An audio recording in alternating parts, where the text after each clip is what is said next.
One of my favorite podcasts to keep tabs on is The Accidental Creative, which is hosted by Todd Henry, and in a recent episode he shared the lessons he learned from 2020. In this video I will sketch out those lessons and do a little bit of reflecting on how I might apply them to my work. The first lesson learned: diversify your portfolio before you need it. The key word there being before. The overall landscape of work shifted dramatically in 2020 in response to a global pandemic, and it was those folks and businesses who had a more diverse portfolio of work that were able to adjust to the new circumstances and not be crippled by certain opportunities that were no longer available, with the majority of people working from home. So here I think it's helpful to think about both the different types of work you do, whether it's written, making videos, having conversations, maybe sketching out ideas, which is what I focus on here, and thinking about diversity in terms of distinct income streams. So you're not dependent on one single source of income, but also diversifying the clients that you work with. So you're not dependent on one single client, with an important piece here being non-dependencies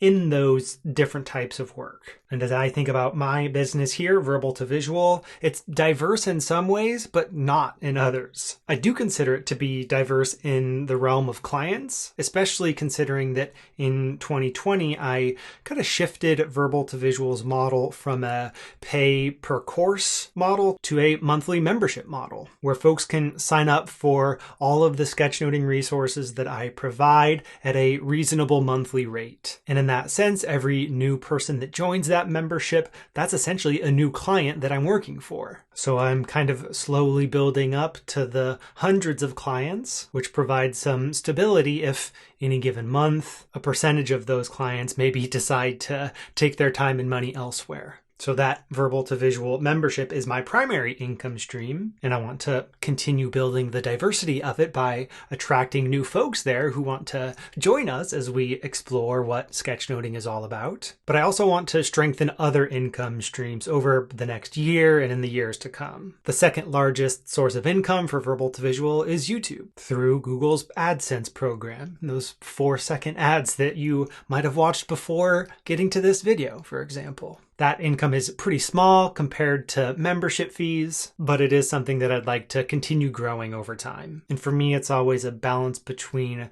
creating videos about how to sketchnote and videos that demonstrate sketchnoting. Ones like these, where I'm doing a visual summary of some other source of information that folks might be interested in. The third income stream that I've got on my radar and might want to spend some more time with over the next year or two is affiliate income. Mostly thinking about the services that I use regularly as a solopreneur running an online business. I enjoy talking about process-oriented things, how I run this business, the tools I use to make everything work. So I've got my eyes on what will probably be kind of like an illustrated guide that explains kind of all of the pieces of my online business, how they work together, and all the tools and software that I use to make everything run smoothly. So those are the 3 ways I'm thinking about diversifying my portfolio: continuing to grow membership at Verbal to Visual, trying to ramp up the amount of money I make on YouTube through AdSense by creating high quality videos, and exploring affiliate marketing in a little bit more depth. I'd be curious to hear from you what diversifying your portfolio looks like,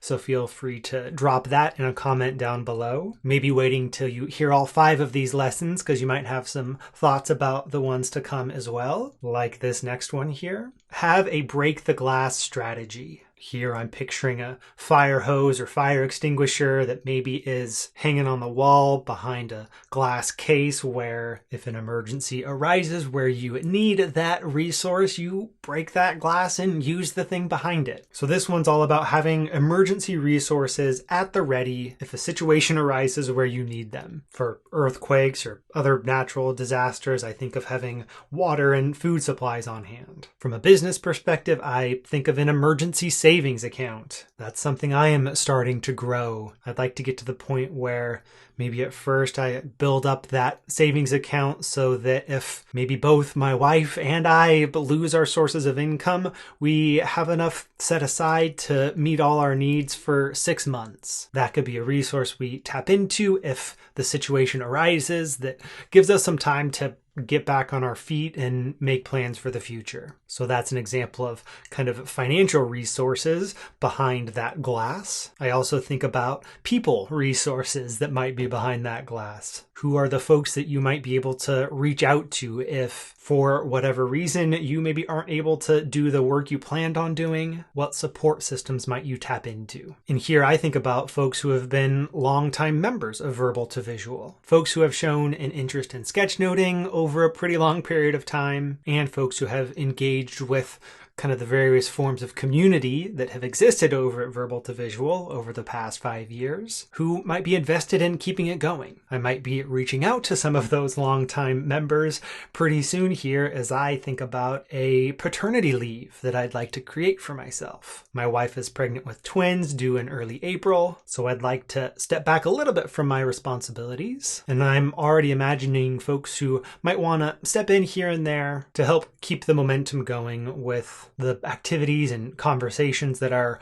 going on within our online learning environment. So that's an example of something that I know is coming that I might be able to build the resources around. But part of this point, I think, is setting aside resources for those things that you can't even imagine happening. The third lesson that Todd Henry shared from 2020, embrace the flow of the river. Here, the idea is that while there are things that you can control about your day-to-day life and experience, there are plenty of things locally, regionally, nationally, and globally that happen that affect how your days go, affect what you're able to do and not do. And rather than fighting against those things, how can you embrace them? And here I appreciated how Todd differentiated between your sphere of concern, the things going on in your local community and the global community that you could be concerned about, that you're aware of, comparing that to your sphere of influence. What are the things and who are the people that you have a concrete influence over in your day-to-day life? And how relieving it can be to focus on that sphere of influence. Put your attention there, the places where you can have impact, as opposed to that much broader sphere of concern. If you're keeping up with all of the headlines and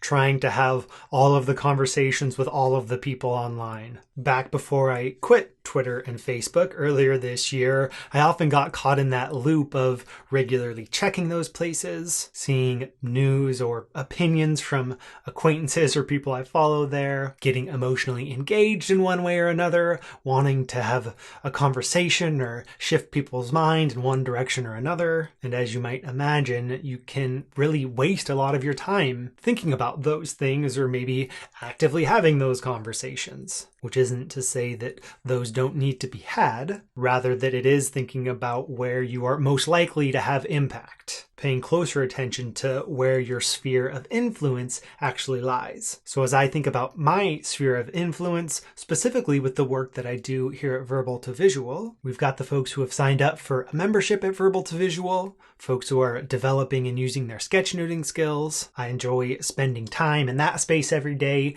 creating resources for those people. I think I can have a positive impact there. And I also think about this YouTube channel and feel pretty lucky that I've chosen a craft, sketchnoting, that can be applied to pretty much any topic. So that if there is something that I want to explore, ideas that I want to share, maybe mine, but often other people's ideas that I want to amplify, I can do that through the things that I choose to sketchnote and promote maybe in this way. And then there's the non-work related sphere of influence around my local community, paying attention to what's going on in my hometown and how I might support the causes that I'd like to support. The fourth lesson from Todd Henry, a stimulated mind equals a stimulated life. Hard to beat this one. I think this already comes pretty naturally for folks who are interested in sketchnoting and visual thinking. We work regularly in the world of ideas. Here, Todd suggests that you follow intrigue and follow your curiosity. What are you intrigued about right now? What are you curious about and want to learn more about? Identify what those things are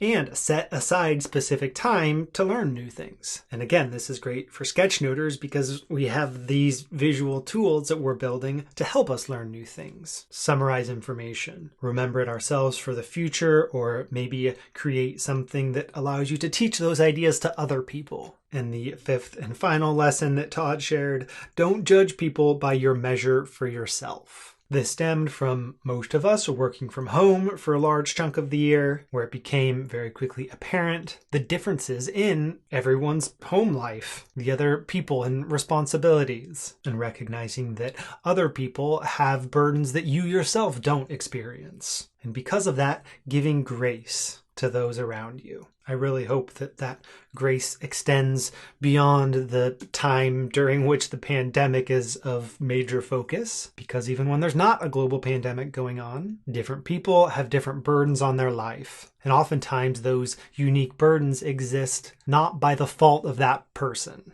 So as you continue thinking about and planning for what 2021 looks like for you, I hope that it was helpful to see these lessons learned from Todd Henry in this visual way, and hopefully you did some reflecting with me on how you might apply these ideas to your life and your creative work. I do encourage you to check out the podcast episode where these ideas come from to get it right from the source. I'll link that down below this video. And if you like this type of visual summary, then consider becoming a member of Verbal to Visual, where I will teach you how to create something exactly like this. And more generally, weave these visual thinking tools into the work that you do. You can learn more about that at verbaltovisual.com. Thank you so much for watching. Good luck this year, and I look forward to continuing to explore sketchnoting in future videos.